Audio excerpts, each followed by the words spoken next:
Siyanikelela nonke eMnazaretha. Lokhulumayo uyashiya wasiya. Abakusuka esigodini sakhe ngempini. Wasiya uphakamisizwe uzomuntu lapho koneni usuka kude. Lokhulumayo uyashiya wasiya. Osuka esigodini sakhe empini. Lapha Manazaretha kunesumathimani ubaba ubethwethuliwe iminyaka 10 lonke ubaba uzale izidla ezu-8 kuthe lapha sesihlupheke kakhulu sivuka ngathola ucingo nje ebusuku phakathi kwamabili lapha ngamfonela umntwana wakadadewethu ethi ubaba uyasicela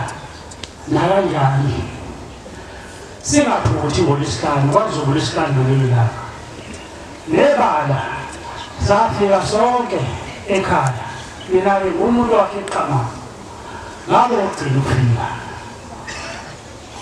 okuthe mangingena endlini uyangibuza-ke ubaba ukhuluma enganeni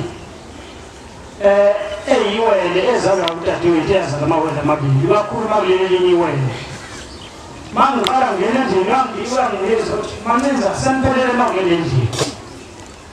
nami ngiyaqalaza ngithi qala ngiyabona siphelele ngithatha umfowethu omunye akekho la uthi mlando umfowethu wakhe eduzane wasekhaya uma ngimlando umfowethu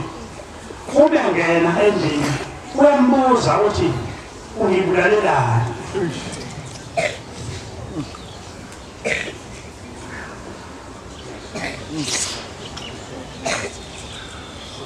aphinde yambuza futhi hayi ungakhala sibili tozumoya wakwakhanya wa ukhuluma abantu bakini ufuna ukukhuluma njengendoda qina njengendoda tozumoya bisiyaqina hayi wamuzazi wabathathu basehlala phansi umbuzo uthini umbuzo ukuthi ungibulalelani tana mungulalelani uthe namhlanje cela ungisize uyangizwa ukuthi ngithini ngicela ungithembise mntana ngithembise ukuthi lokwenza kutshela kona namhlanje uzokwenza hayi sithi sisalalele lapho athi ngicela ningilande kahle umfundisi